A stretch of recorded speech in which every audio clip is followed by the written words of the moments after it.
bedhead. Jake, your mom's waving to you, dude. Wave back. Oh, Jake, come Wave back, dude, wave back. She's got the Naruto thing on, dude. He's like, Wait, my why Jake's is gonna Jake be a Naruto Hokage though? someday. Hakuo exhausted, more damage poured into the NV line. It's gonna be Alex exploded. Apollo into the fight, looking to find the damage on the 6A, 3 dead on each side. He looking to do anything he can. Alex eats into the back line, 6A destroyed. Afro Moo gonna be melted out too. He exhausted, unstoppable though. Grab the kill onto Hakuo. Focus fire finding so much. 6A still alive. GA is gonna be popped. He in full retreat, but Alex H is on the hunt. One more auto attack takes him. Darshan's gonna be number 2. One more will get it. There you go, Hakuo. No, watch me. Everyone 3. Guys, I can turn right here. Go. Yeah. Out. Got Corky. Okay. Nice. I ran 3. Here you go. Yeah. I slowed him. One. I'm gonna get Tyra. Go. You can go. Hey, we get in. Yeah. It's gonna be turned and burned. The exhaust down, the bullet time out. Stay alive! CLG! Welcome back to our coverage of the North American LCS. The teams are getting set for Game 2 between CLG and Envy. And I love that clip. You're freaking out. I'm like, all right, looking at the game. It's the difference. It's like the play-by-play hypecaster, and I'm like, all right, well, don't get anything wrong here. What are they doing? It's like just so focused on the game.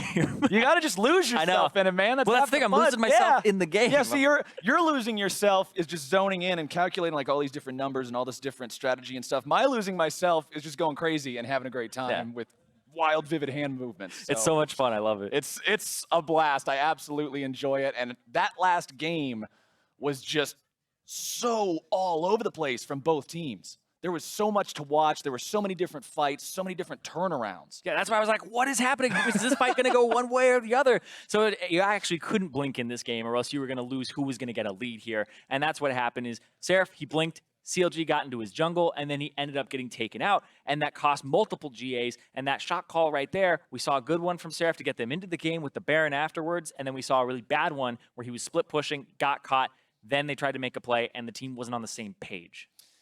For what we were working with, though, for what Envy was working with, I should say, with a substitute player in the mid lane and their star mid laner playing in the jungle instead, this team really gave CLG a run for their money. Yeah, absolutely. This is not what you would expect since CLG are returning with all of their rosters, same coach, everything, and they've been working on that synergy. They even have Worlds experience underneath their belt, right? So they're a little bit fresher on that, whereas this team hasn't really even scrimmed with this roster, right? So familiarity with one another is very low on Envy's side, but they do have the little caveat of you don't always know exactly what they're going to do. Sure, they might not know exactly what they're going to do, but it's harder to read them. And CLG did make a good move, though. They tried to punish the fact that Alex was in mid and that Ninja was in the jungle, because that Rengar did not get to play like most Rengars do, where they get to take over the game. Ninja had to play a little more defensive and had to watch out for wards all the time. Ninja actually started building, after his initial warrior enchantment, he was pretty much full tank on that Rengar. He was a second part of the front line for Envy, and I respect him for deciding to make that call, saying, hey, he might not be the most experienced Rengar player. The champion's still incredibly powerful. Let's put him on it, build defensively, and play safe. But we're into champion select for game number 2 now. It's going to be Malzahar banned away first and foremost by Counter Logic Gaming, as Team Envy now going to be forced to ban away the OPs, taking out LeBlanc. Yeah, we might see carry top laners this game, because Team Envy will have to ban LeBlanc, Camille, and Rengar, because they didn't really play Rengar too well. We know Xmithie plays it. Also, Darshan plays Camille, and we know that. He's played it on stream. He's one of the few top laners who's actually been very vocal about how powerful she is, and we know he has experience on her, whereas not all top laners actually play her at all. It's banned in scrims all the time, and it's also banned in solo queue, so it's hard to get practice on this champion. When pretty much everybody agrees that a champion is incredibly strong, it's likely going to be nerfed soon, sometimes you do see players just kind of push it off to the side, say, look, we know it's going to be banned 99% of the time. Let's just practice on the stuff we are going to get to play. Yeah. So you can't risk giving away Camille to somebody who is trained in the art of Camille, or you're going to be having a very, very rough game. Envy realizes that. They take her off the board, and it's going to be Ryze and Elise removed by Counter Logic Gaming. They know that Ninja is actually comfortable on Elise. It's a champion that he's very familiar with. There's the Rengar, Camille, and LeBlanc, so we may see the Kazakhs picked up first pick here if they want it for Darshan, or for Xmithie, sorry. And Ninja, on the other hand, may have to play something like Olaf or Lee Sin a little bit further down from the tier list if they do go for the Kazakhs. And Kazakhs and Lee Sin is a good matchup. And like you talked about just a couple of moments ago, in game number 1, we saw Jace banned, we saw Fiora banned, we saw targeted bans toward these carries that Darshan likes to play. In this game, we're not going to be seeing those, but CLG still going to be starting off, locking in the Ashe again for Stixxay. All right, so the Ashe comes through without any AD carry pinch at all. So Team Envy, they can wait to take the Varus or take it now if they want to hide it, but the Zyra is what you would expect since the Malzahar is banned. First pick on blue side, quite surprising that they would take the Ashe and prioritize it that highly. It's actually quite odd, but there's the Lee Sin for Ninja. Ninja going to be picking up that staple jungler, just one of the most known elements in all competitive League of Legends for I don't know how many seasons now, as Seraph goes ahead, grabs that Zyra, like we talked about last game, a top tier support right now, always going to be contested when it's up. Yeah, it's Zyra, you have to pick Misfortune into it.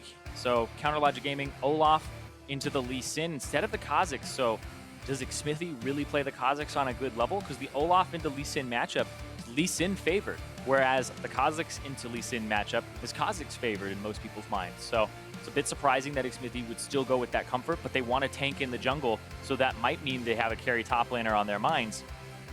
Right here, may take the Misfortune so that they have the counter to the Zyra and a good strong lane in the bot lane once again. And that was a good move from Team Envy, right? They put CLG in a spot where they're kind of forced to pick. Do you want Misfortune, or are you going to risk having some of Darshan's carry top laners banned away again? Misfortune is going to be the pick for these guys, really wanting to prioritize that good pick against the Zyra in the bottom lane, as Alex each now hovering the Varus to deal with that Ashe. And it's what you talked about earlier too. These 3 top tier 80 carries, you got to get them early because they're going to go fast. Exactly. First round in terms of what people pick up, support, 80 carry, jungler, unless there's something really powerful on the table, or there's been a pinch in the bans, and there hasn't really been anything heavily pinched besides support with the Malzahar ban, and the jungle with 2 bans being thrown that way. But right now, if you don't pick your 80 carry as that 3rd slot for Envy, the bans from Counter Logic Gaming would most likely be Varus and Jhin. So then you have no utility 80 carries left. And you're going to be forced 1 tier lower, which of course just makes your entire composition, your entire draft, that much less effective. Envy recognizes that. They do pick up the Varus for themselves, and they're going to be deciding to ban away Echo first and foremost here in phase number 2, respecting who he did with that in game number 1. Now, Echo ban, sometimes you'll see the Syndra picked up when the Echo is off the table. So we'll see what ends up getting pinched here, because the Seraph could get the last pick. So if they're banning out Echo, we may see that first slot from Team Envy be picked up as like a Syndra or something along those lines. And then the last one would be the counter pick for the top lane, because they are a little bit suspicious of Darshan right now, wanting to pick up some type of carry top laner. Maokai is going to be taken off the board by CLG, though. They do not want to be dealing with that. Trying to just take out a little bit of the tanky options there in the top part of the map. Don't want to be dealing with Seraph on something that can just tank and tank and tank for days, although there's still going to be options. Yeah, and the Aurelion Sol, sorry, not the counter pick, the target ban at Hu Again. People were like, how can you let him have this champion? But if you do pick Syndra here, Fizz is also considered a counter to it, so we'll see what Team Envy go for, whether it's a top laner. If Nautilus gets banned out here, then you'd expect the Poppy to come through, so you don't want to completely pinch the top lane here if you are Counter Logic Gaming. But you may ban out the Syndra, they may ban out pretty much anything at this point that they want to. Only a couple seconds left to make that clutch decision. Ooh, okay. And they're going to take Fiora off the table. Don't want to have to deal with carry top laners themselves either. Yeah, since there's 2 tank top laners left, don't ban a tank top laner or else they take it. And then you have to play Fiora into it, and it kind of messes around with your composition. But, okay. So they don't go for this. They don't go for the Syndra at all. They go for the Corki here. And they think that that's going to be a really good mid lane pickup for them again, because they can run double exhaust. Interesting. Corki, very, very popular over the course of the few games that we've seen so far in the 2017 spring split. We've seen quite a few different people playing him, quite a few different people getting some good mileage out of him. Stixxay, of course, going to be troll hovering the Warwick for now. Always does. Highly doubt we're going to actually see that ever turn into anything real, but maybe one day. He's getting reworked one day. Okay, one day. After the rework, maybe we'll get to see Stixxay's infamous troll pick turn into something for real. But for now, it's going to be Nautilus locked in by CLG, going to be picking that one up for Darshan, seeing if he can do as much work with it as Seraph did in the mid-game of game number 1. Yeah, this is good for Counter Logic Gaming. They banned out the Fiora, they banned out the Maokai, and the Poppy into Nautilus matchup. People are kind of split on this one. Nautilus has a lot more potential to actually clear the wave early, but speaking of clearing waves early, Katarina suffers at that, but she'll get way better past level 3. It's like early game. When I say early game for Katarina, I just mean like first 5 minutes. After that, she's totally fine. After that, she is going to be golden. Katarina, one of the reworked assassins. A lot of people have fun watching these champions. Maybe not as much fun playing against them personally, but when you get to see them on screen in the hands of a capable player, they can be just an absolute joy to watch and see what these players can do on them. As the final pick on the side of Envy is going to be Jace for Seraph. Love that pickup here for him. Jace hasn't been too successful so far in the NALCS. It's hard to play around a Jace top lane. It's much easier to play around having a tank top laner. And if Counterlogic Gaming get tanky enough, they can just run straight through. If Envy's Seraph doesn't get off the ground, then it becomes a really, really difficult matchup to deal with. So Ninja will have to ward for him in the top lane, and he'll have to push in and punish the Nautilus because it is a counter matchup early on. But later, it becomes very difficult to actually punish that Nautilus to the extent that you would want to. And look at the amount of poke power on Envy's composition. They kill look at turrets how fast. much these guys have. You've got piercing arrows, you've got rocket barrages, you've got shock blasts, and then if anybody jumps on you, boom, Stranglethorn. Yep, you have the counter. That's what something like SK Telecom ran at Worlds, where they ran a tankless composition with the Jace in the top lane, and they had the fact that they had the Zyra for the disengage. That was the key portion there, is that you can kind of have a substitute for tankiness in terms of excellent disengage power. Frighteningly fluent team composition if they can get off to the kind of a start they're looking to get off to, bring this game up to a 1-1 score, and maybe, just maybe, take it to game 3. But of course, to do that, they got to take down CLG now in game number 2, because one more win and CLG is going to be taking the win today. We're on to Summoner's Rift for the second time. CLG heading out of the base. Envy going to be doing the same. If we can see if that poke comp can stand a chance to come back and claim revenge. Poke composition, you want to stay ahead of the game. You want to bait them sometimes into sieging you. And that's what I will say as well, is Counterlogic Gaming sieges kind of suck. You don't have much hard CC to actually lock somebody up for Afromu. You'd have to use the arrow from Stixay, and then that's more of a pick instead of the actual like siege and tons of damage and like blow people up. But their wave clear is also not very good. So how do they get rid of the waves when they're the ones who are on the defensive? That's true. If you look at the CLG team, in terms of hard CC, none on Xmithy, none on Afromu, none on Hui, an arrow on Stixay. It's all about Darshan for setting things up for these guys. Sans that arrow. Yeah, Nautilus, I mean, I'm pretty sure he's like second for the most CC in a kit behind Poppy. He has 4 abilities that do CC. He's a regular CC machine, but when you've got 1 machine and 4 guys that are kind of along for the ride, puts a lot of responsibility on him. Yeah, a lot of responsibility on that top lane, especially when he's in a bad matchup too. So this is a lane that could get completely rolled over here, depending on how Ninja treats it. You want to ward for your carry top laner and allow him to push up because it gives him the pressure. This actually really close to leashing. All right, yeah. Whoa, whoa, whoa, whoa, whoa, whoa, whoa. Oh, don't drag it away any further. Leave it there. All right, yeah. Okay, Professional players. Take that. they know the exact amount they can push it, the limit that they can go to, and they reach that.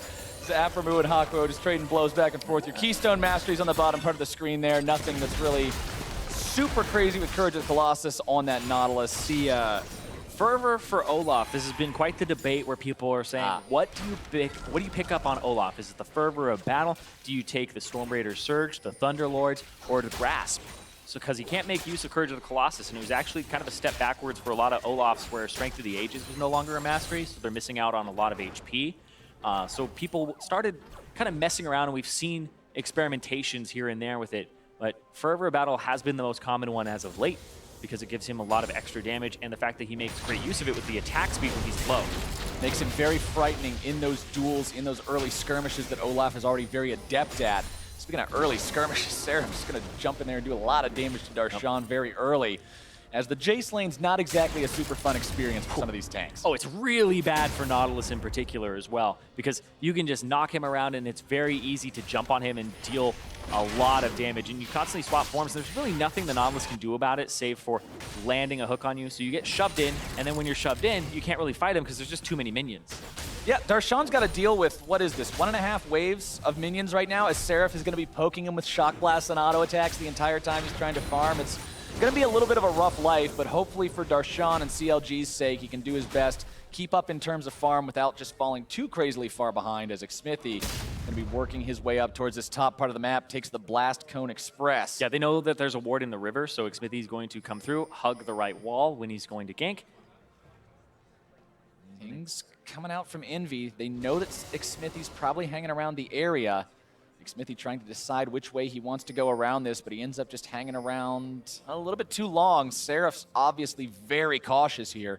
Backing himself away, going to be walking right into the CLG jungler. Nice. Undertow doesn't find its mark, and now Seraph's going to return some damage onto him and get away scot-free. Really, really well played there as well from Seraph, because previously, you push too far up, you get punished, and then you have to pull your mid laner up, and he's a little bit late. Ninja, on the other hand, going to use the Blast Cone to go over and try to avoid tri-brush wards, if there are any.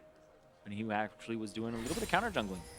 Stealing away what he can from Xmithy for the time being. Both of these mid laners, not exactly a juicy gank target for either one of the junglers. Both have plenty of mobility to get themselves out of any sticky situations that they might be finding themselves in. So Ninja just going to be heading back into friendly territory, farming up what he can as Xmithy going to be making a return trip here into top lane. Darshan looking to start things off. Undertows, where are they at? First blood, Xmithy. Yeah, the Jace let the wave get pushed in on him. He didn't have Ninja in the area. That's the problem there. That's the difference between experienced junglers. As you can see, Xmithy hits level 4 off of his route, comes top lane, and he's completely fine, actually, quote-unquote, wasting his time. Top lane making a failed gank and then coming back. Ninja is actually a full level down behind him now because his route just isn't as efficient. He went to the bottom side of the map, cleared out the Krugs that were supposed to be Xmithy's, and then just spent a lot of time roaming around, hasn't even backed yet, walked all the way up across the map, did his Raptors, which takes a lot of time, instead of going top lane to help the lane that was being shoved in, and the fact that Seraph was being zoned from it. So it was actually quite an obvious gank that Ninja was not looking out for from the signs that were happening. It's kind of opposite day right now in the jungle. Normally you expect Lee Sin to be the playmaker, Olaf to be farming it up, but instead, Xmithy deciding that he wants on the board and he is not going to be kept from it. As Apollo and Hawkwoe keep Stixxay and Afro who pushed up underneath the turret. Stixxay going to be taken very low. A little bit more damage would seal his fate. He's still got the heal though, but those flashing red health bars put Afro and Stixxay in a really bad spot. Yep, and this is supposed to be a counter matchup as well. This is the exact same matchup from last game where they had the misfortune, but it's not the same start where the misfortune got off the ground and was able to just constantly poke out the enemy Zyra and force them to back rather early and spend a potion. Xmithy and Ninja going to be finding each other here in the top part of the river. Xmithy's first axe not going to hit its mark, so Ninja is free to have that movement speed to dash himself away to safety over the wall and not even take any sort of damage for his troubles, as Xmithy is just setting up his tent here in the top lane. And this is the lane you want to pay attention to as well.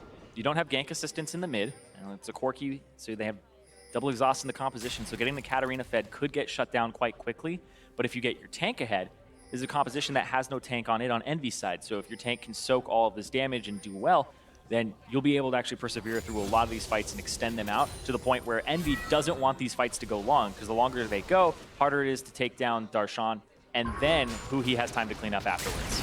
Gonna be a 2v2 topside. Problem is, Ninja's only level 4. Looking to go right back in onto him. Seraph walking himself out. Fight's gonna be disengaged relatively painlessly for how explosive that looked. Fight might happen right here. He going in all the way. Exhausted though. Alex2 just gonna stand and fight. Hex Drinker keeping him alive, but Huhi has still got the damage. Huhi with the outplay there, even through the exhaust, the Katarina just uses the ultimate and does so much damage with it to Alex2. He tries to stand there saying, my Gatling gun will out-damage your ultimate. That's not how that works. Nope, Huhi brought a knife to a gunfight and he won it. He won it. He just stood there, took him down man fighting mode, threw a Hex Drinker too. Yeah. That's how you make a statement. There it is again. So, confirmed you can win a gunfight with a knife if you're right up in the guy's face, stab him right in the heart too. And here, flashes, but also uses the Shumpo there. I think he was expecting another rocket to come out. It was just an auto attack, so Huhi kind of covering his bases there with the flash. Even though it wasn't necessary, the idea behind it means he was going for that outplay. He had it in mind from start to finish. It paid off for him. CS is still even between these two, so he should have a decent gold advantage for himself now with the bonus gold from that kill. And that also takes CLG up to about a 500 or 600 gold lead just 8 minutes in. Yep. Big outplay there on the solo kill, loses pressure in the lane. And I was talking about how Katarina, when I say she's weak early, I just mean levels 1 through 3. She's very punishable, but nobody really punishes at that time. You can get like cheesy ganks and stuff, but after that, here comes your plays, bottom lane. CLG looking to get him again. Hakuo going to be taken low. Aframu buying as much time as he can from the turret shots. Xmithie so incredibly close to death. Stixxay pops the heel, flashes the rocket, gets away alive. CLG 4-0. perfect play from them. They'll get this bottom turret, and they'll get it a little bit faster than the Jace will in the top lane. So Darshan knew that because they got the kill earlier, the TP was down from Seraph. He had to TP back to the lane. They used the fact they had that advantage to make a 4-5-man play on the bottom. And that was beautiful turret aggro juggling from CLG. 3 different people walking away with one more shot that would have killed him. Seraph still trying to get his opportunity to take down this turret here in the top side, but turret first blood has already gone CLG's way. That 500 gold lead I was talking about 60 seconds ago, all of a sudden that's ballooned to 2.5K. Here's the replay. Yep, Lee Sin a little bit behind on the route, a little bit shorter distance for Xmithie to travel. They just blow up Hakuo off of that arrow. And almost kills Xmithie. Oh, man. The Varus arrow almost picking up kills there. The rocket almost picking up kills there as well. So close for Envy to pick up even more. But CLG get everything. When I say even more, correction, they got nothing. Yeah, it was a story of close, but no dice. Envy, that's such a heartbreaker every time that happens. So many spells coming so close to grabbing you a kill, but you just don't end up getting anything instead. Aframu now pushing up into enemy territory, throwing down vision left, right, and center, just trying to keep an eye on these guys wherever they're going to be.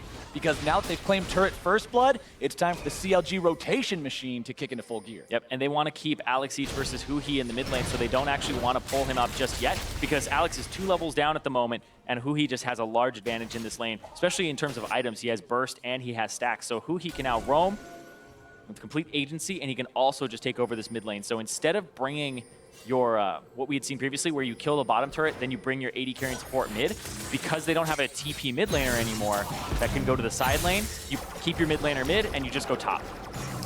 Alex Each clearing away some waves, staying as safe as he can the whole time he's doing it. Cinder Hulk with the challenging smite completed for Xmithie. While over on Ninja's side, going for the Tracker's Knife instead for a little bit of extra vision control there in the jungle as he moves around. Warrior Enchantment not yet completed. Although he's out farming his opponent, it's Xmithie, the one who's contributed to 3 different kills so far, as the arrow top side makes a nice field goal. Throwing him out on cooldown, attempting to actually land them and pick up kills, because it did previously. Ninja, though, in the jungle, trying to make some kind of a play onto Aframu, who's going to be taking a defensive flash out. Xmithie popping the Ragnarok, getting himself away as well. Stranglethorn's not going to be finding anyone so far. Bullet time! Zoning away the follow-up, but Xmithie is still so low. Damage comes through, and Apollo is going to be taking the Katarina? Envy had more people in the fight so far, but Seraph's going to be popped. Who he exhausted and destroyed. Envy 2 for 1. And they're going to try to actually push them in a little bit further here.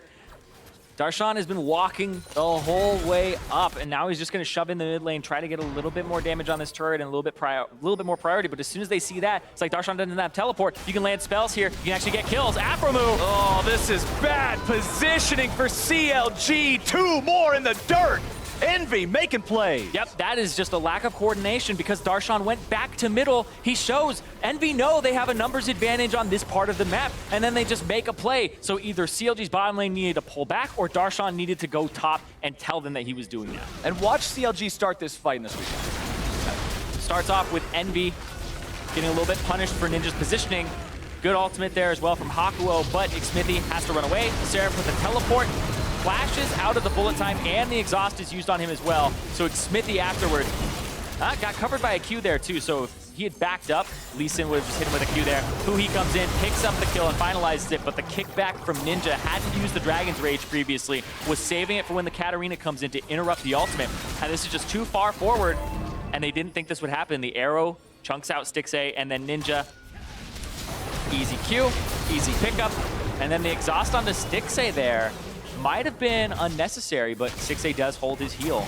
And you know, you talked about it in Champion Select for game number 1, but when you're running this Corki and you've got the double exhaust, especially versus something like a Katarina, it just feels so good. Yep, we've seen this before as well, where they've run exhaust. I believe it was against Bjergsen's Katarina in TSM C9. They actually ran double exhaust against it. So when there's a Katarina in the game, double exhaust is king. Darshan gonna be caught out. Ninja and Seraph trying to burn him down if they can. Flash over the wall to the skies, not finding the damage. Darshan trying to keep Ninja slowed, goes back and tries to stop the resonating strike. Instead does it too early. Stixxay is gonna be bursted. Apollo! One more auto attack, he's got it. Afro Moon now in full retreat.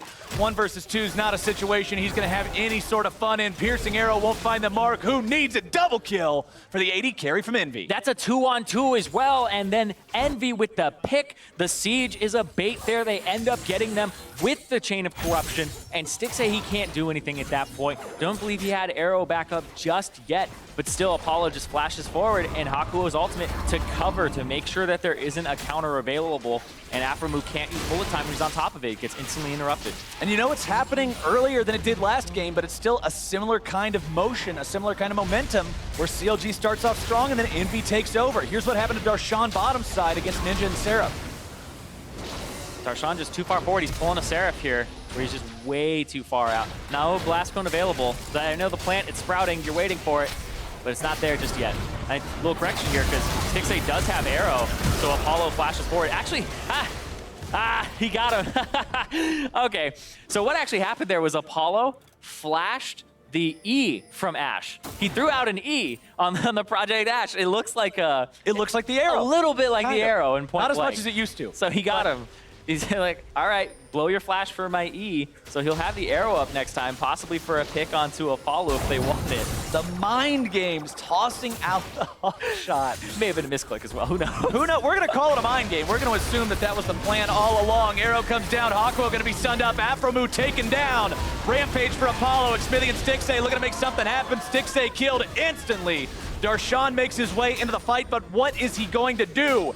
Who he wants to come in and clean these guys up if he can. Darshan gonna be soaking the turret aggro, trying to provide some time. Ninja gonna be bursting a little bit more. He's got the reset. Darshan drop. Huhi right back into the fight. Huhi making more plays. Double kill from mid laner. And Smithy making more damage. Here comes Alex. Package into the fight. 4 dead. Envy, they've got themselves a 3 for 4. And Envy take the lead again, and now they have priority on top and bottom. Big plays there, back and forth. Huhi tries to come up as a hero. He gets some kills on the Katarina, gets a little bit more for that Gunblade, but still, they're gonna lose this bottom turret, and that's gonna be more gold falling over to Alex and Apollo, who's been playing out of his mind. Envy not only manages to get a slight advantage in that team fight, they take the bottom lane turret, go up 2-1 in that count, and bring this gold lead up to 3,500. Yep, so Envy now in a great position. Catch onto Afromu, who then takes turret aggro. Gets picked off there by Apollo. The exhausts are now down, so when the Katarina comes in, they don't have one available for her. Hakuo blew it previously there. So when the Katarina is in there, no Corki, no exhaust from the Zyra. Oh, hey! Okay. Now another fight's gonna be happening. Afromu just poof, Yep. gone. Adios. Well, Trinity Force completed as well, so it's a lot of damage. And Misfortune support, she doesn't build tanky, she doesn't have any CC, so it's just full damage. If she gets caught out, which Afromu has been getting caught out quite a bit this game, it just puts her so far behind. 2 levels down behind Hakuo, and this bottom lane of CLG is flailing about in a matchup that got some attention and was a little bit of a counter matchup. Last game, I talked about Stixxay being 3-0-4 on the Ashe. This time around, 0-3-3, his support 0-4-2. The bottom lane from CLG just hemorrhaging at this point. Envy able to take advantage of that because the bottom turret went down very early on, and then CLG rotated to the top side of the map. They have yet to get Envy's top turret, whereas Envy have now not equalized the turret count, but actually have gotten both side lane turrets. So they can focus on mid and get Drake control. Envy looking for Drake #1. They've got it very, very easily for themselves. It's going to be a Cloud Drake, giving them that out-of-combat movement speed to rotate around a little bit more effectively as CLG sticks around mid, looking to take down this tier 1. But Envy's made their way into the fight now. Do they want it? Oh, it looks like it's going to be Hakuo caught out. The arrow misses, though. Darshan going to be bursted. Apollo grabbing the kill. Ninja looking to make more happen. He's going to be kicked. The damage comes through. The burst is there. Seraph's got him. 3 for 0. Seraph with a flash in, but that was the kickback from Ninja to set it up. He made sure that Huhi was picked off and thrown into the team, and that Katarina couldn't run rampant. Envy with another fight win. Now going to be looking for another after-the-fact prize. They take the tier 1 in mid lane. They go up to a 3-1 turret advantage, a 5,500 gold lead, and this team looks strong in game 2. Yeah, explosive there. The fact that they were able to counter and kind of get rid of the fact that Alex had been solo killed by Huhi rather early on and cover that up and just play around the map and abuse Seraph, but also Ninja on this Lee Sin. I was expecting a Kha'Zix to come out. I wasn't expecting the Lee Sin to come out because the Olaf, well, for the fact that the Kha'Zix could be played into it would be really good, but Ninja seems comfortable on, so kick flash there to throw Huhi into the team, and Seraph with the follow-up afterwards. Also gets a slow on Aphromoo there, I believe, so he's able to be picked up afterwards by Apollo. CLG has got to focus in right now and pick up the pieces if they want to stop this Envy advantage from becoming bigger and bigger. Because right now, Envy has just made play after play after play after play.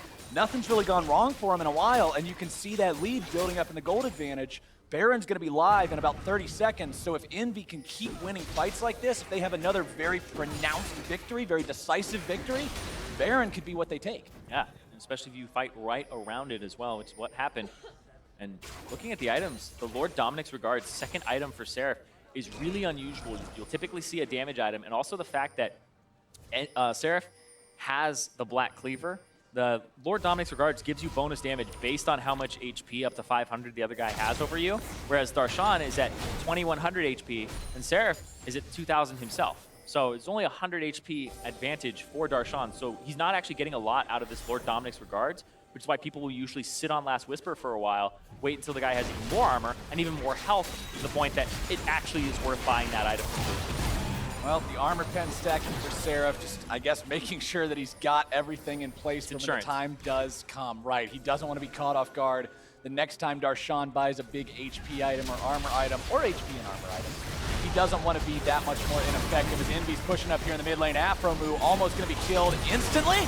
The arrow comes through. Ninja going to be taken low. Huhi looking to make the burst instead. He is donezo.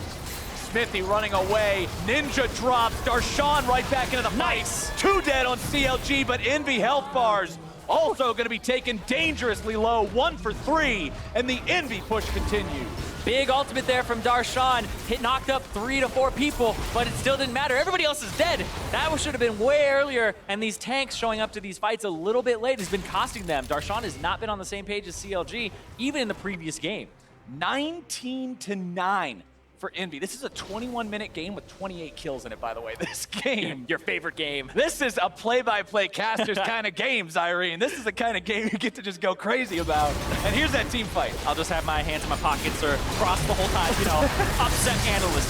Still, Huhi jumps in, tries to kill Ninja. Ninja actually does get picked up here by stray arrows from 6A. Darshan goes in. Yep, that's a 3-man knock up there, but it's still not enough. Alex each turns that around, and the shot blast had come through and already killed Xmithy. So, sure, the CC lands, but there's no follow-up available. CLG now down 7,000 gold. They didn't lose an inhibitor turret, though. That's one of the biggest things. Their base didn't have its integrity compromised, right? They still have that line they can defend behind. They still have that last sort of fallback in case Envy continues taking control of the game like this. And right now, they're looking to specifically take control over the Baron pit. As you can see, a lot of wards being dropped in this northern part of the CLG jungle. That's 7,000 gold lead right now for Envy. So they have complete control of the Baron pit. They have the split push advantage with Seraph now going for some more lethality now that he's hit level 13 and he's hit break points there. This could be quite big in the bottom lane as he tries to bully out Darshan. And Darshan will have to back up to get control of the map. So Envy are just covering at all the options. They have Baron control, starve it out for a few minutes. If Alex doesn't get caught or blown up here. Good thing Huhi has no CC. Yep, look at how much damage he actually does to the Nautilus because he's gone for this build. Nautilus has now actually purchased enough in terms of HP to make that Lord Dominic's Regards worth it. So, I was talking about it earlier. It's actually quite a good pickup there for Seraph because people will get the Last Whisper, then they'll be like, okay, well, let's get a different item. And then when the guy actually has the HP and the armor that it matters, they're like, I should have had Lord Dominic's Regards. Not because it was good then, because it would be good halfway between when I would be building another item. So it's actually really clever that he did that. That's kind of cool. Seraph really thinking ahead here, building that itemization path. It's a giant middle finger to a tank saying, you know what? your items don't get to be effective. This is my game. We're playing how I want to play. And now the TP is going to be used, though. They're looking to make the fight on top of Envy. Hakuo going to be caught out, bullet time onto 2. Apollo's going to get run down. He's got 1. Make it 2. Shutdown for Xmith. Run. Seraph and Ninja still going to be hanging around. CLG wants and needs a Baron from this if they can. Looking to run down Seraph instead. Doesn't want to risk anything too crazy. Seraph getting himself back to the tier 1 in time, but it's unlikely he'll have any sort of a defense. And Darshan with a great TP there to flank and actually get right on top of the AD carry. And the fact that there are wards there is a big oversight by Envy. They should be sweeping. They should be actually just pushing up and making sure that there's nothing there. Using the scrying plan and all that, but Seraph forced to flash. Ooh, still alive. gets away. Somehow, he gets away from that. He's got to be happy about it. CLG is not, but they'll be picking up Drake #1 for themselves.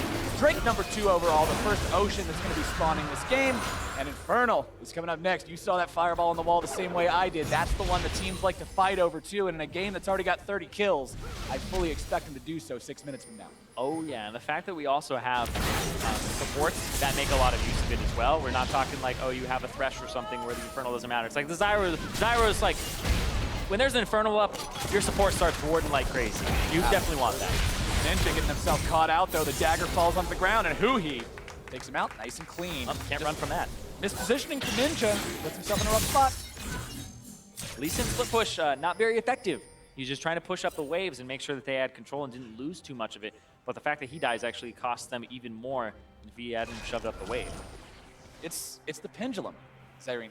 Both games. It's just, it can't stay in one person's control too long. It's got to swing back. Is it the pendulum of throwing? Is that what this is? Yeah, it's the great throwing pendulum that swings back and forth and seals a team's fate. You've only got so much time to work with before it's your turn to throw, and the other team gets to take over. CLG, though, pushing up into enemy territory, 12-19. They're down in kills. They're down in turrets. They're down in gold. Trying to make a play on Alex. In tempo. Alex got to be careful. Afromu going to be caught out. Likely a death sentence for him. Seraph chasing him down. The auto attack seals his fate. Alex going to be killed too. Ninja staying alive somehow. 6A looking to change that real quick. He on a killing spree, and CLG takes a 2-for-1 across the map. Now they got to deal with the rest of Envy. He's down to about 10% HP. Got to be careful on this one. Turret has fallen. Ooh. Darshan barely getting away from the shock blast. Seraph still looking to take him down if he can. Stixay forced to flash out. Darshan, the sacrificial lamb.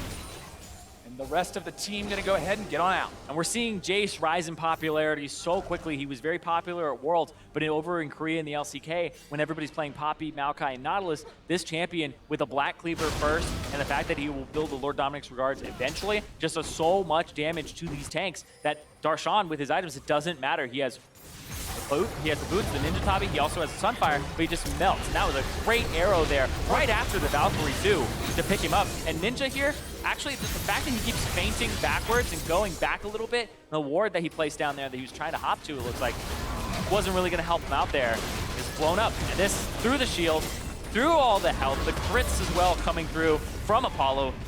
Now you have those crit builds for Varus ever since the passive change. People have been buying attack speed and crit on him. Not just using him as a poke bot. We're not seeing too many tiers. Aframu's like, get in there. He is I got excited. caught. That's the thing. That's the support that gets caught at the beginning. The misfortune's gone. Doesn't matter. He's calling the shots. When you're dead, you have the best lay of the land. You can see where they're going.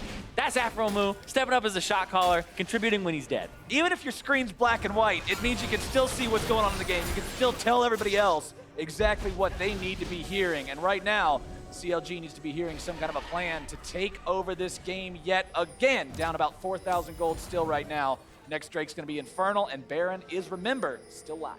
Yep. And Huhi actually camping up in the top side, waiting for a pick here. Sauce available on Alex, but there we go. Package gets him out safe. It's him out safe. And that Aframu clip, that was actually quite beautiful because when I hear teams talk about, like, what do you do when you're feeding? It's like, I know that he subscribes to the mentality of, if you're 0-6, you're going to be the most useless support ever, so contribute in other ways.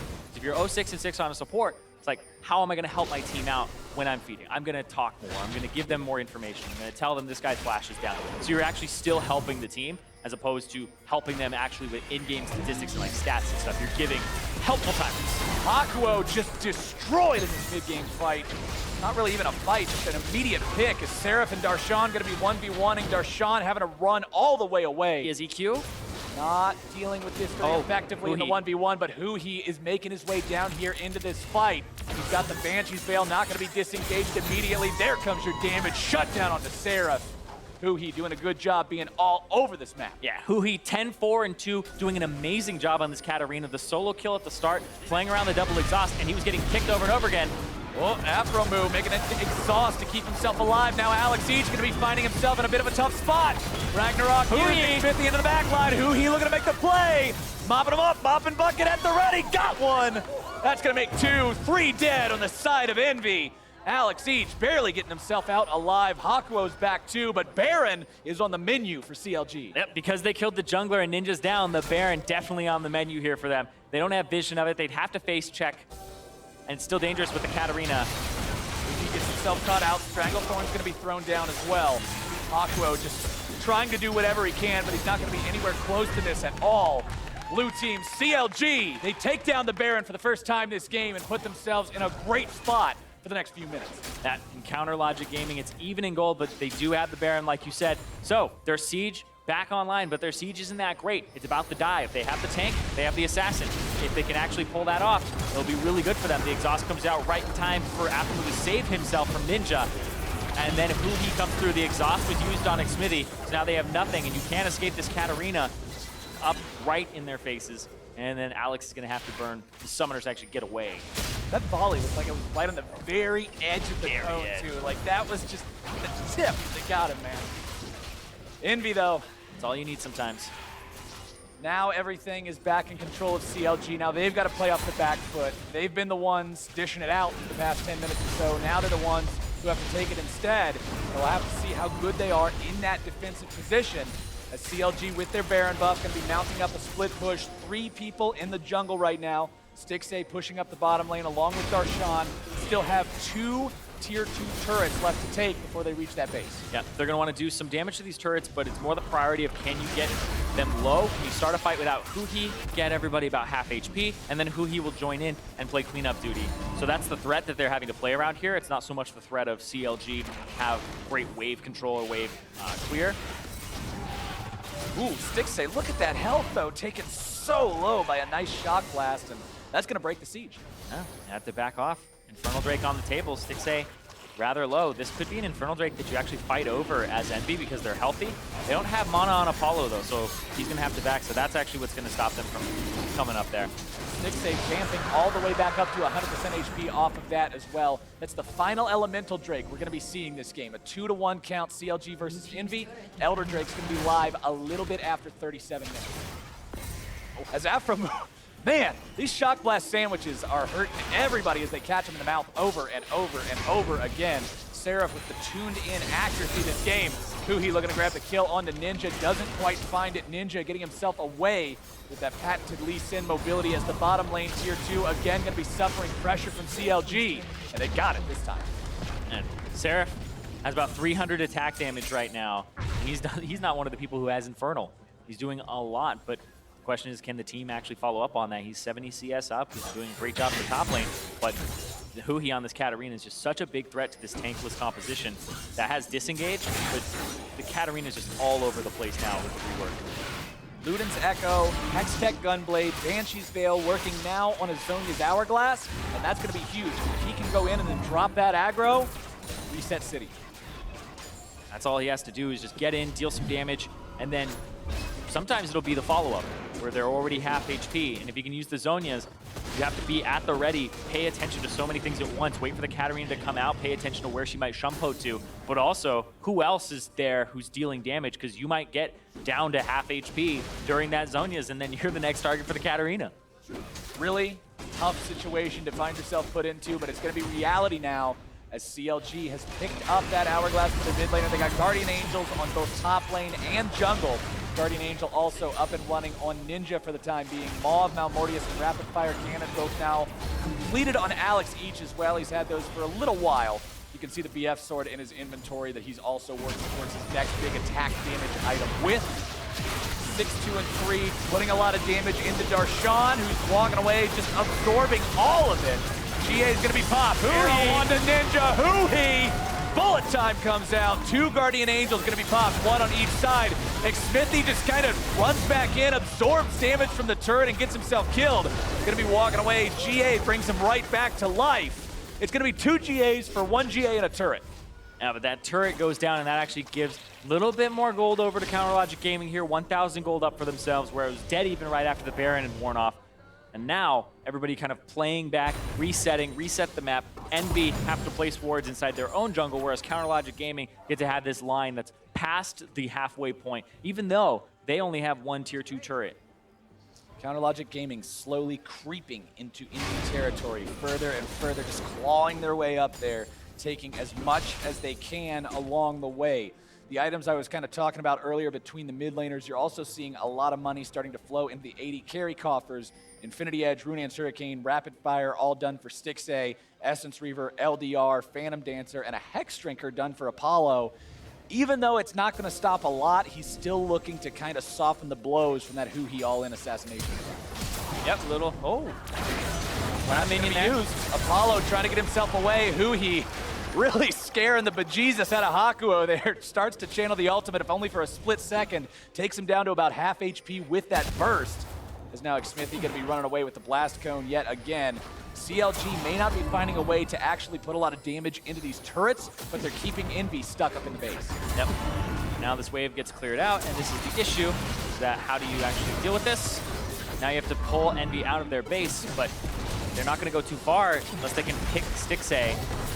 And that'll be Seraph Jungle. Hoo-Hee exhausted. Oh, the Zhonya's that's so good! The beautiful Zhonya's Hours Class. Stixxay's gonna be killed first, though. Apollo gonna be run down by Smithy. Seraph falls. Apollo falls. Smithy falls. Shutdown good for Alex each. Ninja hopping right back over the wall. 2 for 2. And Darshan taking a little bit more damage. Darshan got Alex. Oh my God, he's gone fishing and he's caught a big one. Shutdown good for Hoo-Hee. Gonna be picking up the double. CLG. This is your chance to shatter this base! There's been so much criticism of Hoo-Hee and his play previously where people are like, is he mechanically even good? You can't question it when he's on this Katarina or that Echo and he's outplaying people. That was just a stroke of genius there to go in.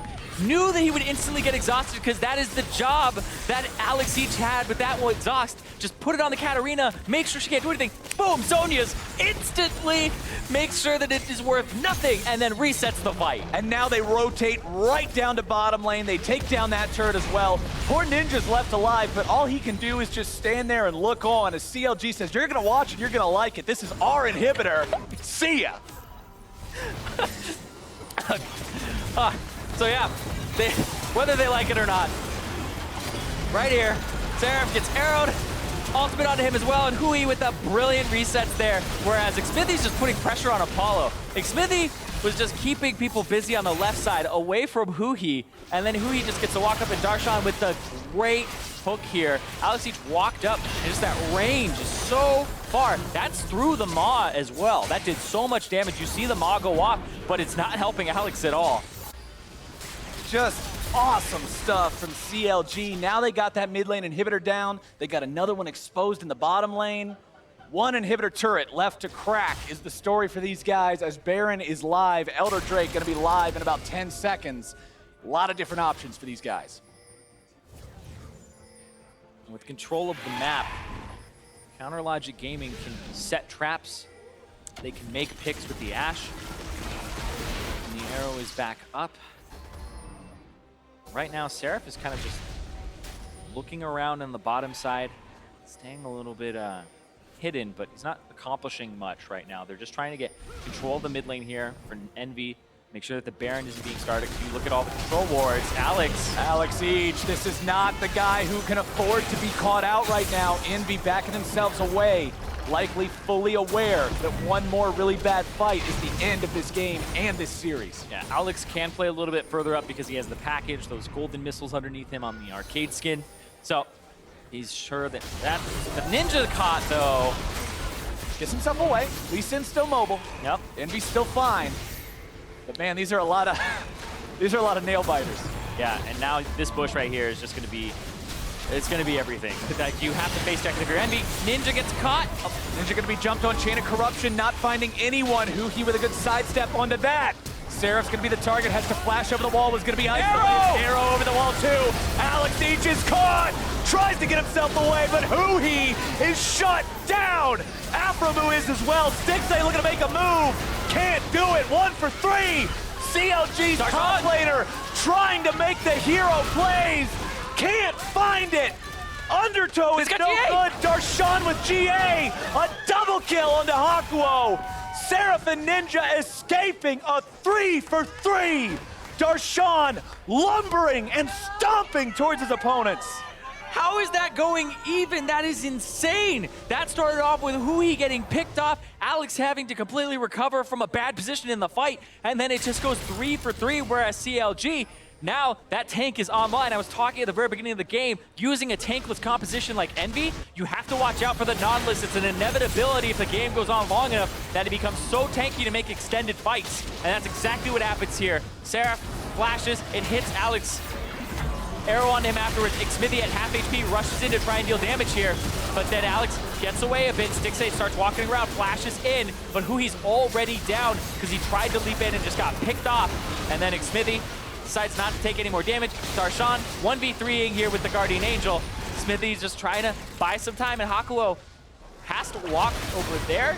Not sure what possessed him to do that, but there you golf clap. Yeah, you know, he knows. last time he was hyped, but this time he's like, good job, boys, good job. Sometimes you just gotta keep it a little bit classier. Yeah. It's like, no need to get hyped. We're in control.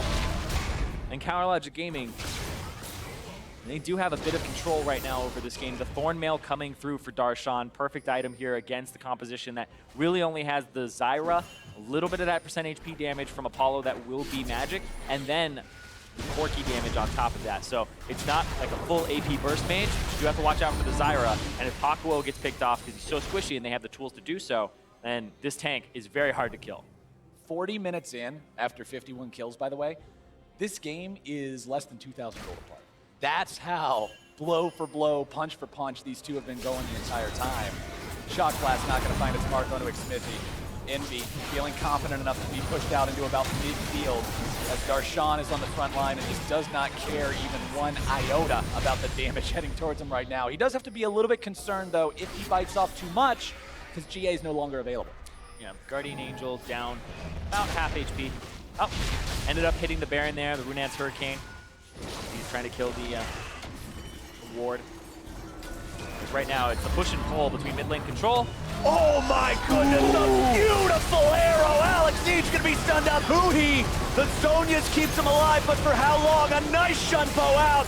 Alex is done. Seraph is done. CLG with a double kill on the jungler. They'll lose Huhi.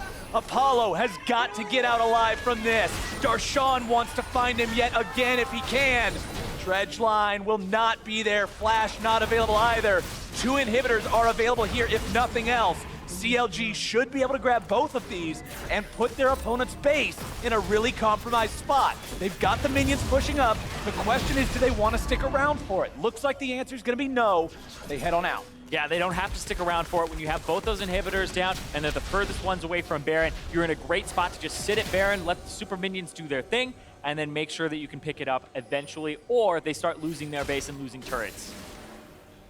CLG reading exactly what you're setting down, looking towards that Baron, realizing they've got so much pressure flowing in on the other end of the map. Once Huhi comes back up here in about 10 seconds, they'll be in a great place to make something happen. Hakuo going to be forced to flash there. The dredge line threatening a certain death if it connects. Darshan is just so beefy right now. Another issue that this composition from Envy runs into is it's hard for them to kill a super minion. Super minions take extra damage from magic damage, and they don't have a mid lane mage. So Seraph, it will take him a little bit to actually get through everything, considering he doesn't have much AoE. He'll have to like jump in with his Q and W and his melee form and his hammer form. Whereas Ninja trying to at least get vision of this area as they do work on these mid lane and bottom waves. Well, It'll be a slow shove, whereas Counterlogic Gaming could really start this up at any time. If they get the teleport and back off. No time like the present. CLG deciding to pull the trigger. Gotta be careful though. Ninja hanging around, looking to steal away Katarina. maybe. Who he's hanging around, waiting in the wings. If he can get on top of Apollo and Alex each, it's gonna be huge. Baron's tentacle's gonna be knocking CLG up into the air. Who he keeping himself safe from that Banshee fail for now. Seraph gonna be stunned up. Who he walking away from Alex. Package is ready to go. Darshan falling back. Bullet time gonna be covering the escape. Aqua with some roots over the wall won't find their way onto Afromu, as CLG will be forced off the objective. Half HP on them as well, but that's the thing is now Envy can't really do anything with that. They can't take the Baron as a response because the super minions are pushing into the base. Seraph is gonna have to clear them out again. Another startup here. CLG, they got it down to about half. More piercing arrows gonna be flying in. We talked about the poke potential on Envy and how deadly that could be. He tossing daggers back and forth, trying to buy himself some time. Darshan, though, doesn't want to lose this Guardian Angel for free for the second time. Baron's going to be disengaged. He's trying to get a flank, but Envy are actually doing a really good job of trying to scout that out. They thought Katarina might be in the bottom left bush earlier. Alex throws a rocket in there. It doesn't hit anything, but then Hakuo starts to check it as well. And then they eventually find the Katarina and the jig's up. So then he goes all the way around. Has to go to the top side, but there's wards there. He is full build now, by the way. Five items plus a boot fully completed. The Void Staff, the Hourglass, the Luden's Echo, the Gunblade. So much damage going to be coming out of this guy whenever he jumps into the mix. Yeah. The only other person on this map that is also full build that I'm noticing right now is you've got Apollo with all those items completed as well. Infinity Edge, Essence Reaver, all that good stuff. And he's looking to make the moves on the Ninja. Takes him about halfway down, gets himself out instead. Doesn't want to be sticking around too long without the rest of the team there to provide that support. And the thing with Apollo's build is a lot of Varus's will actually go for having the Runan's Hurricane so they can apply the Blighted Quiver to multiple people and get a lot of team fight damage, but he has to buy a Maw of Malmortis, so he also misses out on 100% crit as well as AoE damage, so he's not as impactful as he could be, but he's just trying to survive, just like Huhi. I mean, you're not going to have any impact if Huhi kills you in half of a second. That's what he's going to be keeping in mind as the Baron down about a quarter HP. Apollo going to be stunned up. They're going to make the plays if they can. Afromu dead first. Apollo looking to run. Alex each is done, but so is 6A. Huhi jumping right back in. Going to be able to grab the kill onto Apollo as well. Seraph trying to flee. Ninja blocking the path. Huhi. Sonya's up. Seraph looking to turn it right back around. Huhi. Seraph. He doesn't have the damage. Seraph. What in the world? He just has to avoid the E from Nautilus, and then he's able to actually pick him up afterwards. They're going to chase him down. Envy turns this fight around. An ace from Jace. And now they back. They're going to be able to pick up those super minions in their base, save their turrets, push them out, buy some more time, and this is going to be an even longer game than the last one. My mind is just blown by what Seraph pulled off in that fight. Apollo gets caught. Then Afromu gets blown up. Alex each blows the exhaust really early. Stixay flashes forward to try and get on Apollo. Then Apollo gets taken out. Now there's no exhaust for Huhi. It's a 2 for 2 at the start. Seraph uses the QSS a little bit early there is what it looked like, but it's very hard to actually QSS and get away from those abilities. But then Huhi jumps in, uses the Zonias because Seraph now has so much damage, and the Maw goes off, so he's actually healing himself for a lot when he's actually attacking. So now, able to pick it up. Ninja, all right. It's just a support misfortune, right? Nothing to really... Yeah, no big deal. Yeah, and then Smoothie comes in and kaboom! All right. So after that last fight, I legitimately don't know how this game is going to end. Did you know how it was going to end before? Scripted? No. Got him! No, but this game could go either way. After that last fight, for the longest time, it looked like it was in CLG's control, right? It looked like it was just a matter of time as Envy was being worn down. But after that fight, Envy has shown that they have just as much win potential as CLG has right now. Yeah, when you have a tankless composition, I talk about a lot of the drawbacks from them because they're so evident and they're much harder to play around. And then on the other side of it, though, but you have multiple threats. Now you have legitimately 4 threats on the side of Envy, including Hakuo on support. And that's so many to deal with because you have an Ash Arrow, and that hits Apollo. Alex each maybe gets or targeted by like the Nautilus ultimate or something, but there's still Seraph, there's still Hakuho, there's still so much damage that comes out here that you have to deal with all of them. Whereas CLG, it's kind of a two-threat composition with the Misfortune kind of bringing up the rear, doing a lot of damage with the bullet time, but then not so much afterwards. Plus, there's a Mauve Malmortius on Corki, on Varus, and on Jade. All three of these guys are ready for Huhi. And they're ready for Elder Drake. This is going to be a trade. Elder Drake for Baron. Yep, Elder Drake that they can hope will actually allow Jace to come in from the top side flank, maybe get some poke with the fact that they have this Elder Dragon. CLG falling back for now. Alex each has package.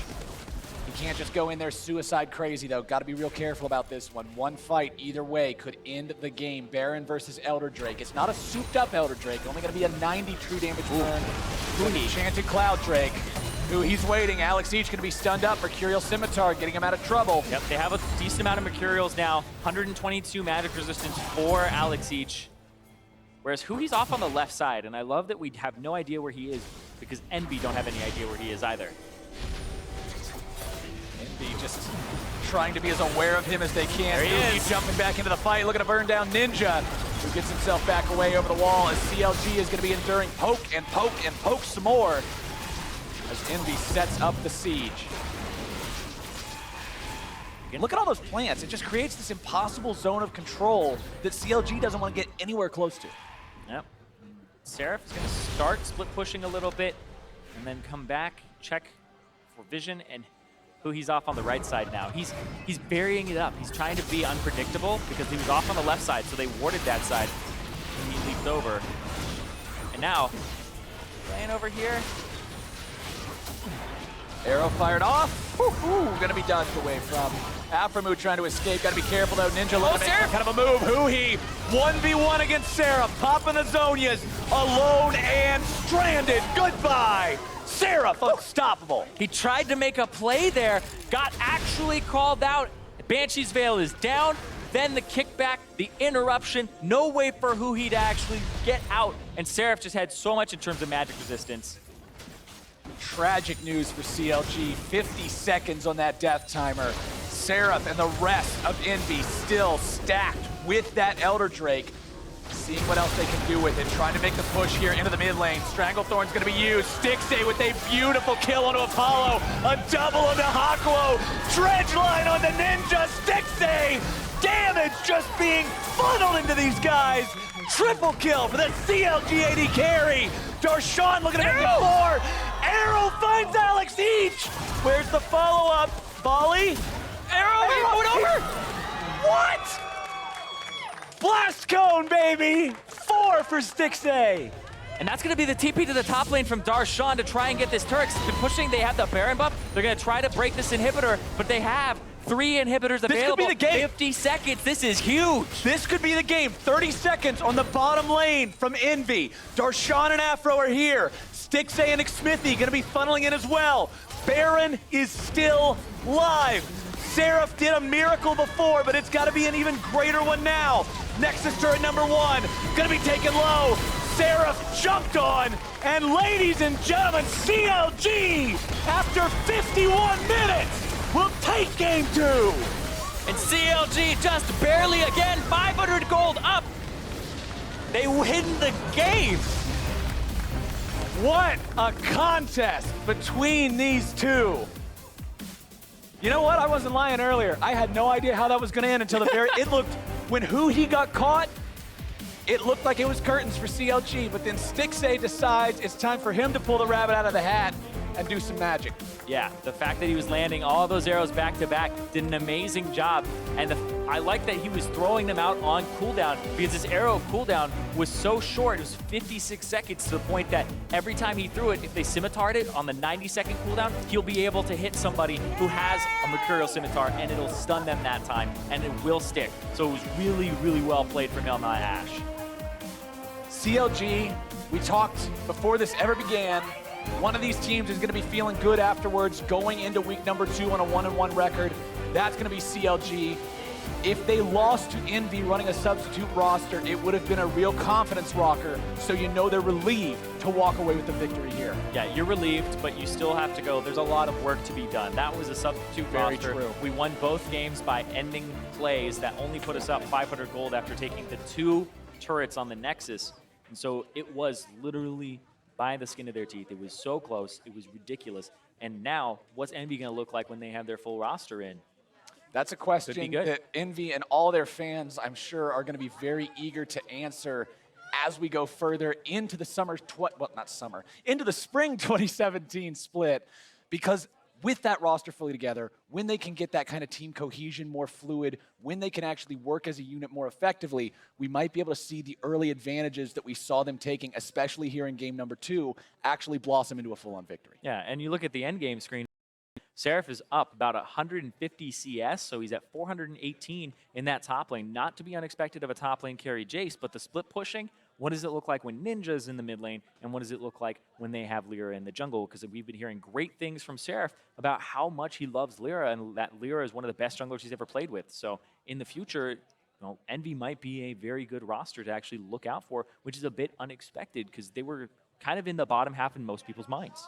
That's absolutely true. And one thing about Seraph, I've got to give it to the guy personally. His performance, especially on the back end of that game, he kept him afloat when it looked like they were just grasping at straws, right? He made those team fights work.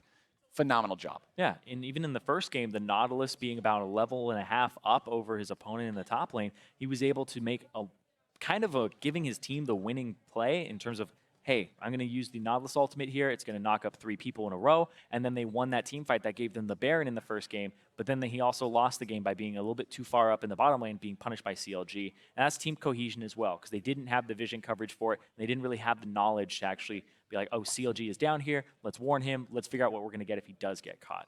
And that was something that actually happened in the end of that first game. If you remembered looking at the mini-map, the rest of the team almost looked like they were going to trade an inhib for it at the start. No wave. And then they had no wave, so they're like, okay, all of a sudden let's just switch gears and we'll go down there and try to save Seraph instead, and we know how that turned out. Yeah, that was don't know what gear they went into. It kind of looked like neutral because they were sputtering out of control and weren't really going anywhere and just gave up Guardian Angels. It was really, really strange, but Counter Logic Gaming, they do come away with a victory here, so they're definitely happy for that. And on that note, let's head down to the stage for a word with CLG's bot lane duo. Thank you very much, guys. Great cast there. And I am with the duo lane of CLG, Stixay and Aframu. That was a pretty epic series, you two, but you managed to pull it out. How are you both feeling kind of after a pretty interesting 2-0? Feeling pretty good. I'm glad we were actually able to win one game this week since we lost the first game, but yeah, it was not as expected, so, but it's all right. I'm feeling great. As per usual, I have to ask, so Stixay, you did have some really strong performances on the Ash. That blast cone play in particular was pretty inspired. Is that something that come up in practice, or was it just kind of a play you made in the moment? Oh, I mean, there's a blast cone, and then there's a Corki, so I just took it and just killed him. Nice. And I have to say, just in general, with Double Lift leaving, I know you were quite vocal about stepping up to be probably the best AD carry in North America. You guys have always been a very strong bottom lane. How do you think you guys stack up versus all the talent that's out there? Well, I think me and Afro are definitely amongst like the top 3 bot lanes in NA, so hopefully we'll be able to prove that this split. Oh, same. And Afro, I have to ask just one last thing. You've always been a strong in-game leader. It feels like in those rough games, you're definitely there behind the team making the calls. What was kind of the end of those 2 games as far as shot calling goes for you? It was actually pretty fun. We could have ended the game at around 30 minutes, but I didn't want to. So we were practicing our engages, team fighting the whole game, even though it looked really bad, but it's what we need to practice, so we took the game as that. Fair enough. Well, thank you both for joining me, but we are going to go back to the Allen desk for a little bit more on the game. Thank you very much, Pastry Time. Aframu. Good to see his spirits up a little bit. Yeah, exactly. Having some fun with the fact that that was an extraordinarily long game. And for the fact that it was a 2-0, that series in general was very lengthy. And especially the way these comps work, this is usually not the kind of game that goes super late. We have Envy taking a very damage-heavy poke comp, CLG picking a pretty dive-heavy comp with Nautilus, Cat, and Olaf, with Ash being able to start off. So usually these games are very, very explosive. in favor of the, especially early game, the poke comp that Envy had. Right, I think that's kind of the key here. We had two very distinct team compositions that match up in a very specific way. If the poke early game composition can get out to a decent lead, they can kind of just steamroll as long as they play well, right? They got to play smart and methodical from that point. But if you do happen to reach that 35-plus minute mark where the more traditional team fighting, 2 tank, 3 backliners comp gets to an even gold value or just that 3-4 item mark, it can go completely in the other direction. So now what we want to do is we're going to run through a whole bunch of this game, and we're going to kind of walk our way through how these two team comps ultimately matched up. Right, so you would think that Envy has the superior laners. They should grab the advantage early, but there was a kill in the top side, there was a solo kill in mid lane, and now there's a huge dive going on in favor of CLG, going to pick up 2 more kills under the turret, which ultimately leaves them able to take the bottom turret. So you think, great, this is going to be an amazing game for CLG. They're supposed to lose early and they're winning. Yeah, that was at level 5, level 6, right? So already the team that is supposed to excel late is ahead early. Right, so you think that's terrible. CLG flips their bot lane to the top side to try and keep extending this lead. They're down TP advantage and force really, really hard onto Envy, who are able to turn around and get a bunch of kills back in their favor. This is after, of course, 6A and Afromu already blew their ultimates, so they had almost no chance of winning this fight. Huhi goes in for a cleanup kill, overextends, gets killed back, and then 6A and Afromu, for some reason, right, yeah, God knows why. We're at a 2-for-1 right now, but this move here, this decision is very suspect. When you just fought the entire enemy team on the top side of the map to push up without your summoners, you're absolutely going to give over a couple more kills. And this is kind of similar to what we saw in the TL game, where after a play goes bad, they still are sticking around. Now, Envy, one thing to their credit is they do seem to have good early game plays. And this is an example of it where they get the lead back after that misstep by CLG, and they're going to get a really clean engage here from Ninja, going onto Huhi and putting him back into the team of Envy, who's gonna kill Huhi and be able to snowball for a 3-for-0. Right. And things, once again, starting to look good. Yeah, and just for context, that play there was kind of right before that 20-minute mark, so still early enough in the game where this Envy team composition can excel in terms of damage against these tanks. But here we have CLG and the prowess of, or the effectiveness rather, of a tank TPing in behind the enemy team. Right, and that's the concern that you have with the 2 team comps. Envy should have that lead early. They were able to grab it back from CLG, but then once they overextend a little bit in the jungle, get a TP flank off by the Nautilus, it goes horribly wrong for Envy. But then the game turned into a total fiesta. Right, yeah. If you had asked me, if you had just shown me those clips there, I think both of us would have said, okay, after that, my assumption is that CLG closes out the game in probably the next 15 or so minutes playing it smartly. Well, that's not the case. It goes another 16 minutes, cresting that 50-minute mark. And, of course, as we mentioned, Afromu was in a bit of jest around that, but it's still highlighting some issues for CLG around what used to be very crisp team play. That was the element of CLG that was always the constant, was that they played the map well. Yeah, and it's just so strange to see this kind of flipping around. They're supposed to be the team coming in that should be one of the most consistent teams. They're struggling again. It happened a little bit in summer last split where despite, keeping their whole team together after a good MSI run, they struggled. And it could be a little case here, but I don't see why that would be, because MSI, you might have you're a little tired from playing for so long. Here, they should be fresh, practiced, and ready to go. Yeah, absolutely. Well, we didn't mention it after game 1. Player of the game went to Huhi. Game 2, though, this one here is going to go to Stixay. Although we did already point out, I know in the replay, a couple missed positions by him, and there were multiple throughout. Then again, it was a game riddled by mistakes. Ultimately, it came down to that final team fight where his DPS was the key. Yeah, he was able to flash in, pick up a couple kills, and once the carries were dead off his play, the rest of the team can move in and finally close the game out. But the whole game, everyone had good points and bad points, and so you can kind of take your pick. Right, you kind of got a sense of it in that interview too, that both he and Afromu are acutely aware of the fact that that was not a pretty series for them. Yes, they're happy to get the victory. They know there is so much more to go in terms of improvement, and specifically for them as a duo in the bot lane, with Doublelift having been, left the league. Yeah. This is the duo that a lot of people would look at and say, well, they should come in kind of in that #1 slot. We're not really seeing that so far yet this split. Right, and I think the crazy thing is that the person often most criticized on this team is Huhi, and you can probably say he's their best performing member right now. He had a really good Aurelion Sol game, good Echo game, good Katarina game. He's consistently putting out good performances on things that aren't exactly meta picks, and he's absorbing a lot of bans in the draft. So he's over overall in-game and out-of-game doing a lot of good things for CLG. Yeah, so again, the victory coming in for CLG does move them up to 1-1. So they got their first win here in the split. They're going to be happy about that. Now, Envy, we cannot forget the fact that this has all been done without their starting jungler. And that's where I want to close, is that we can be as critical as we want, but things are going to change when Lyra finally arrives. Right, it's kind of almost a throwaway weekend in that sense about what do we learn from Envy. I think the one thing you can say is that their early game and individual skills seems decent, that they've been able to get leads in the early game and make plays, but they do lack the cohesion in the late game to really get things done. And I expect that hopefully when Lyra comes, their early game continues to stay good, and then they can clean things up a little bit. Very much so. All right, well, there's still more league action coming up after this break. Team Liquid will face off against FlyQuest, so don't go anywhere.